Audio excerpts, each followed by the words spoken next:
Vamos lá, minha gente. Olha só, o paulistano experimentou o primeiro domingo com direito a viajar em qualquer ônibus da cidade sem pagar nada. É o programa Domingão Tarifa Zero, que está em vigor na capital paulista. A gente está aqui com o prefeito Ricardo Nunes para falar um pouquinho sobre essa ideia. Eu disse que no começo do programa que a gente ia falar muito de transporte público hoje. Prefeito, boa tarde. Seja muito bem-vindo ao Balanço Geral. Obrigado, Catena. Prazer estar aqui com você, com o Lombardi.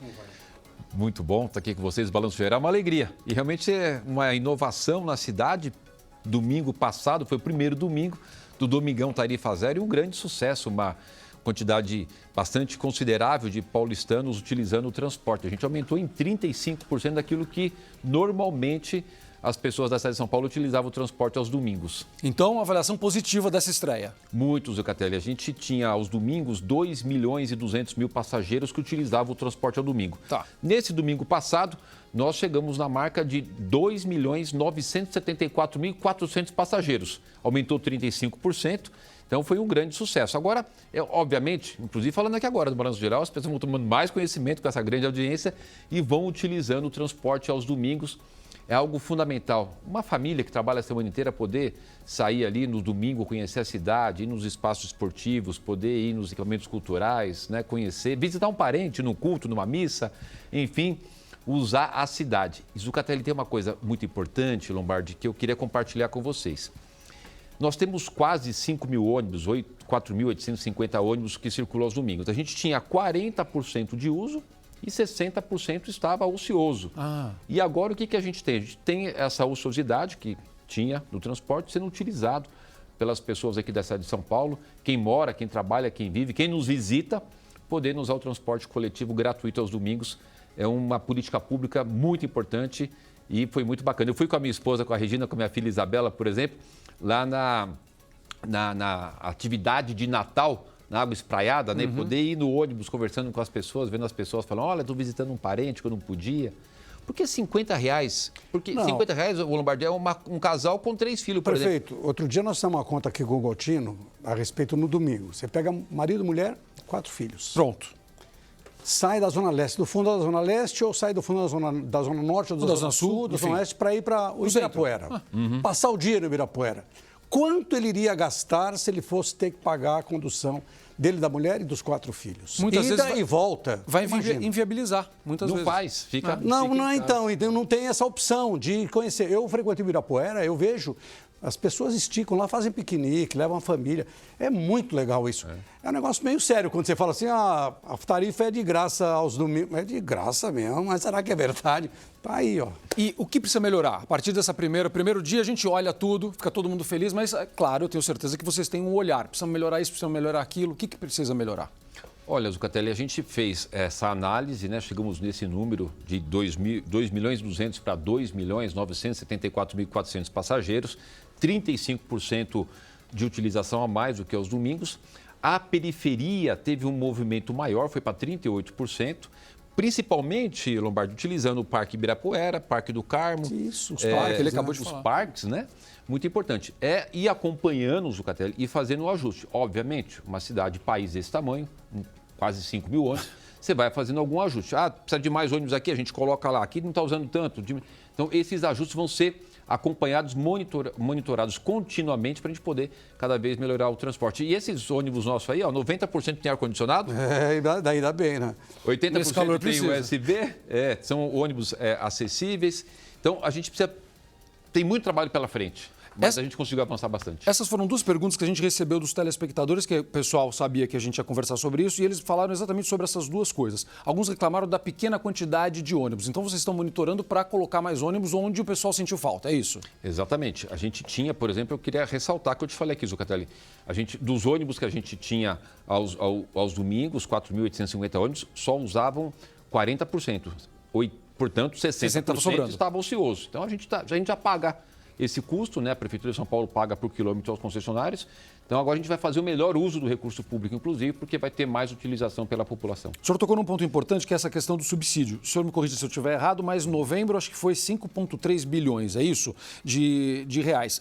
Acho que o maior valor já pago de subsídio. Essa, na avaliação do senhor, é uma boa política? Por que a Prefeitura acredita nessa política dos subsídios para as empresas de ônibus? Zucatelli, na cidade de São Paulo, essa cidade, país de 12 milhões de habitantes, Nós tínhamos em 2019 9 milhões de passageiros por dia. Agora nós caímos para 7 milhões. Então, não dá para ver o transporte, Lombardi, só da questão tarifária. Você tem que ver de uma questão mais ampla de política pública. Por que eu estou dizendo isso? Nós precisamos incentivar o transporte coletivo. Trazer pessoas até para melhorar o trânsito, melhorar a qualidade do ar. É isso. E a prefeitura coloca o subsídio, por quê?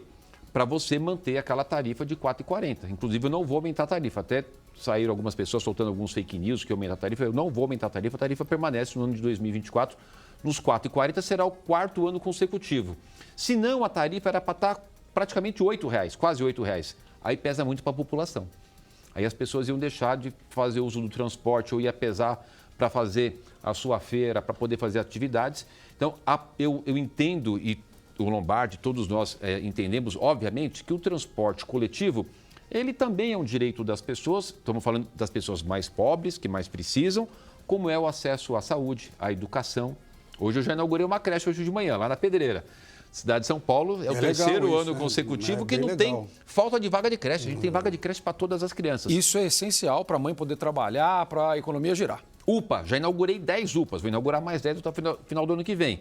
Como eu falei, Zucatelli, tem muita coisa para fazer, eu sei, mas a gente está conseguindo avançar bastante. E a cada dia a gente, com trabalho, com determinação, vamos melhorando a nossa cidade. Outra pergunta que eu recebi aqui, se tem alguma chance da gente ter tarifa zero sempre em São Paulo, todos os dias. A gente pode chegar nisso ou não?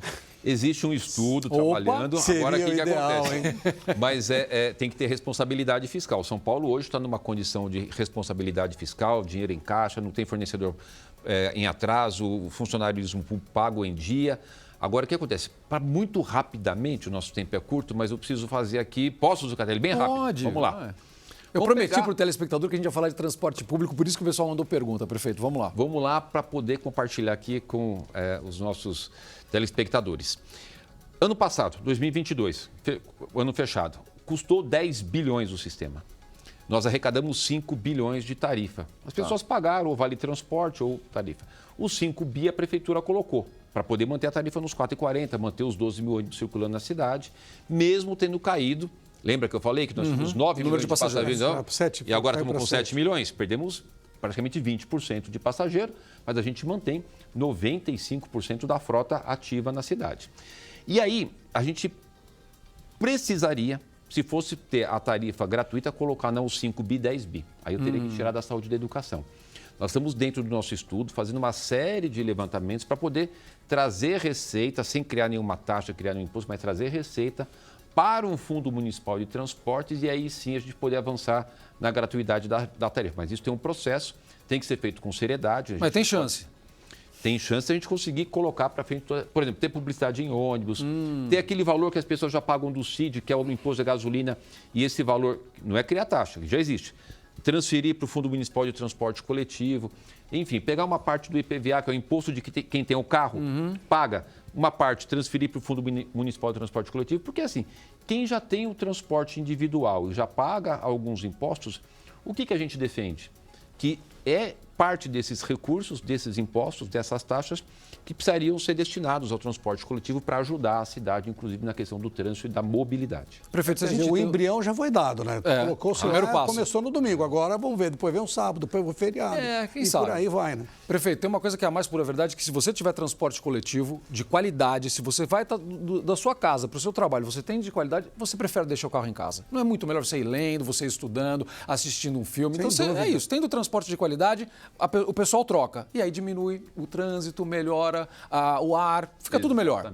Exatamente. Falando sobre isso, esse assunto me interessa muito. E a possibilidade, quando a gente está pensando em troca de frota, evolução da frota, melhoria dos ônibus, e a possibilidade de veículos mais limpos, a gente chegar em combustíveis alternativos e principalmente ônibus elétricos. Estamos olhando com esse foco? Muito, Zucatelli. Olha que pergunta importante. Eu adoro esse tema. Você sabe que 62% da emissão do dióxido de carbono, um gás de efeito estufa que a cidade de São Paulo emite na atmosfera, é proveniente dos veículos que circulam.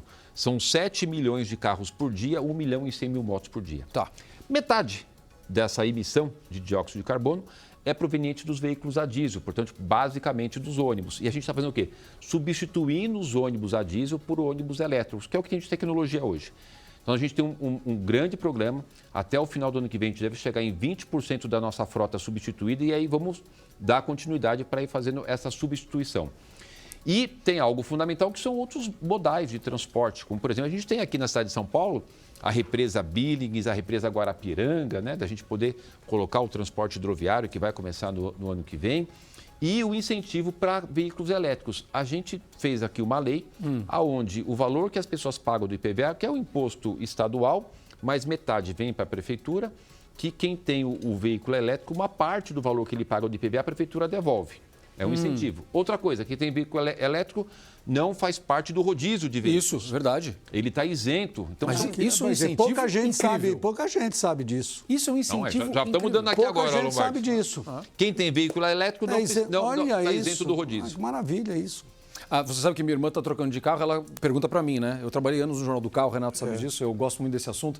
E ela perguntou para mim, eu falei, pega um elétrico. O que você está pensando? Você pega um elétrico, você não vai ter rodízio. Foi o primeiro argumento que eu usei, foi justamente esse. Facilita demais a sua vida. Tem um carro só do que dois, tem que ter dois carros para um. Olha, parabéns, viu? É isso. Ó, o senhor citou rapidamente a história da Billings, ligando Grajaú a Pedreira, é isso? Me fala mais um pouquinho desse transporte, porque eu tenho curiosidade sobre isso. Olha, Zucatelli, esse é um dos projetos assim que eu tenho muito carinho. Eu, quando fui vereador durante 8 anos. Um dos primeiros projetos que eu apresentei foi a criação do transporte hidroviário como mais um modal de transporte na cidade.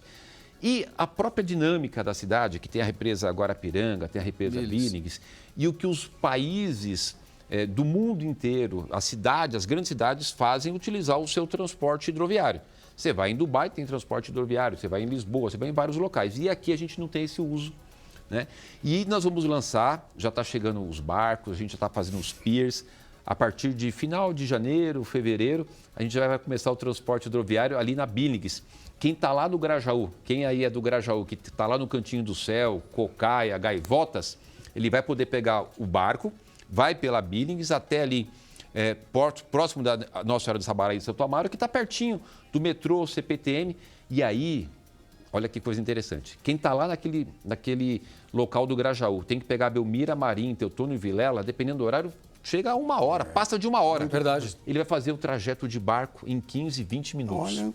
E, né, olha que bonita é a nossa represa. Prefeito, Renato sabe disso, prefeito. Eu fui correspondente da Record em Nova York, morei 2 anos lá e muito do que a gente está vendo chegar, eu vivia no meu dia a dia. Então, não ter carro e usar o transporte público. Foi uma alegria para mim eu poder ir trabalhar de metrô e trabalhar de ônibus, era uma maravilha. E eu usava o transporte aquático também. Quando eu queria passar de Nova York para New Jersey, a gente ia lá fazer compras, eu e a Aninha, minha esposa, e a gente ia de táxi-barco. E era maravilhoso, a gente adorava aquilo. Então, essas coisas são muito boas. Eu sou motociclista também, prefeito. Então, eu utilizo muito moto, eu ando de carro, ando de moto. A gente falou sobre isso hoje aqui, né, Renatão? E eu queria que o senhor falasse sobre a faixa azul, porque esse é um assunto muito importante. A gente tem vários debates aqui, quase todo mundo aqui é motociclista. Então, a gente fala muito sobre isso nos bastidores aqui. Queria que o senhor falasse sobre isso, porque eu vi resultados de redução importante em número de mortes de motociclistas. E a gente sofre muito no trânsito. Exatamente. Nós começamos pela 23 de maio, Bandeirantes, com os primeiros 20 quilômetros. Agora a gente está estendendo, já chegamos em 64 quilômetros e estamos avançando. Chegaremos até o final do ano que vem com 200 quilômetros de faixa azul na cidade. É uma ação inovadora da cidade de São Paulo, que em todos os locais que tem o faixa azul até agora, ainda bem, não teve nenhum óbito. Olha isso. E aquelas regiões que a gente está colocando no faixa azul eram as regiões onde tinha o maior número de acidentes e de óbitos, né? Então são as regiões, as avenidas que colocam em maior risco os nossos motociclistas. Tá aí o faixa azul, tem sido uma experiência muito importante. A gente tem na cidade de São Paulo um número muito alto de pessoas que vão a óbito proveniente do trânsito. São 6,5 pessoas para cada 100 mil habitantes. Grande. Nós estamos fazendo várias ações para isso cair para 4,5 pessoas por 100 mil habitantes, com essas ações importantíssimas do faixa azul, que vai ajudar muito as pessoas. Imagina uma pessoa tem um problema de cair, quebra uma perna, um braço, fica sem trabalhar, ou pior, então, ir a óbito. É algo muito importante, a gente está investindo nisso. Tem sido um sucesso. A gente está recebendo muita gente aqui de outras cidades para poder ver o nosso vou confessar uma coisa aqui. Todo dia eu utilizo a Sumaré. Agora no Itaim, veio pela Sumaré. E quando começou a faixa azul, eu falei, pô, Estragou, né? Porque vai estreitar. Já viu o prefeito perturbar. Não, mas é importante. Quando você usa o lado esquerdo, não, dá para todo mundo. Dá, olha lá. Dá para todo mundo brincando. E até quando você precisa mudar de faixa, atravessar, você olha para ver se não vê ninguém e atravessa. Não, é muito legal, não é porque você está aqui, não. Para mim... Renato, observa como, inclusive nos locais que tem faixa azul, diminuiu o número de buzinas. Observa isso.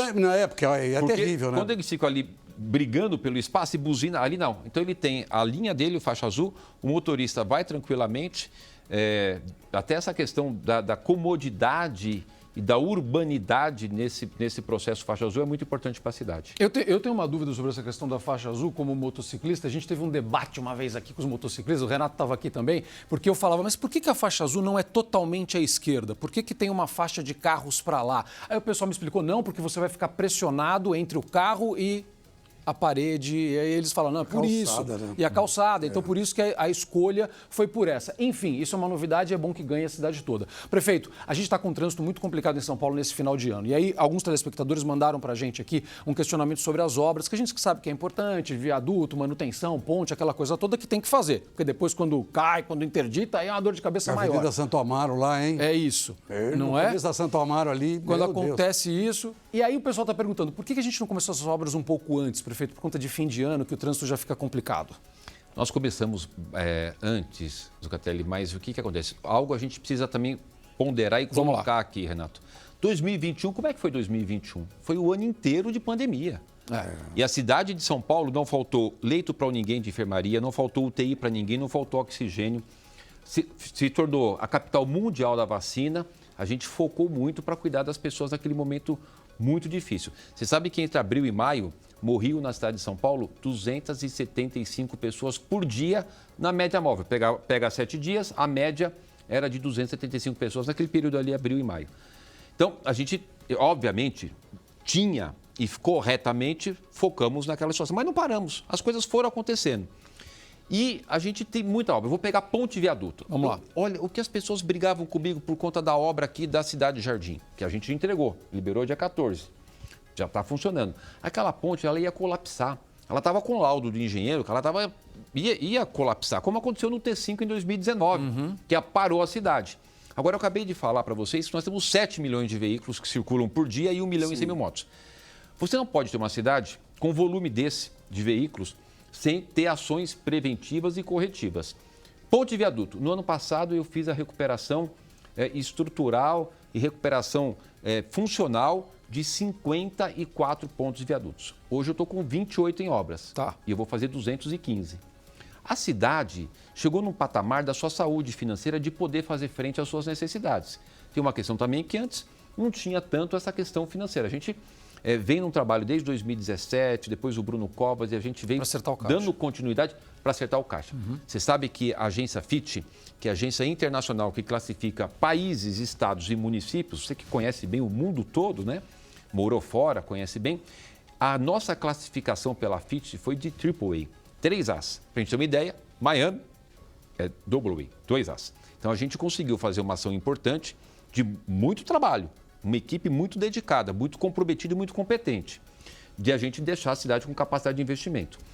Por exemplo, tem vários itens, não tenho tempo de falar tudo, mas, por exemplo, o que a gente conseguiu na gestão do presidente Bolsonaro de fazer o acordo da dívida da cidade. São Paulo devia 25 bilhões para o governo federal.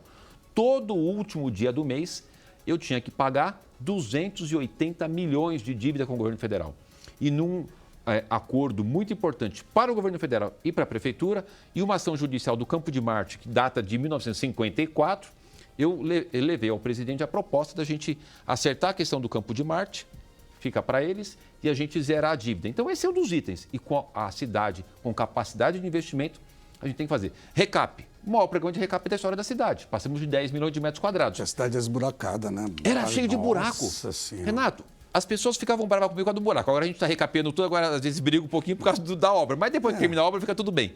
Mas eu queria dar um detalhe do recapeamento. Olha que bonito. Tudo recapeado. O que é 10 milhões de metros quadrados? É sair daqui, da Record, ir até Salvador e voltar. Meu Deus. E o que eu vou fazer até o final do ano que vem?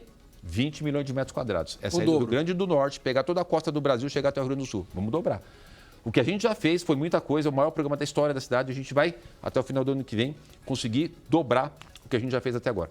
Então, eu compreendo que as pessoas ficam chateadas, preocupadas, mas é fundamental. Eu não posso deixar a cidade, é necessário, sem fazer o recapeamento. Uma hora tem que fazer, né, prefeito? Não tem jeito. Tem que fazer, ponte de viaduto, pega a obra de drenagem, né? Enfim, está avançando, está avançando. Mas me desculpe se você está aí com o problema do trânsito, tenho só a compreensão que seria muito pior se tivesse um acidente, um colapso e a gente não tivesse cuidando das obras. Perfeito, obrigado. Muito obrigado. Obrigado pelo papo. Foi muito importante a gente falar aqui sobre transporte, falar sobre trânsito. Isso é muito importante, a população precisa saber disso. Obrigado, prefeito. Feliz Natal para vocês, viu? Obrigado. Para o senhor também, um ótimo ano, um ótimo 2024.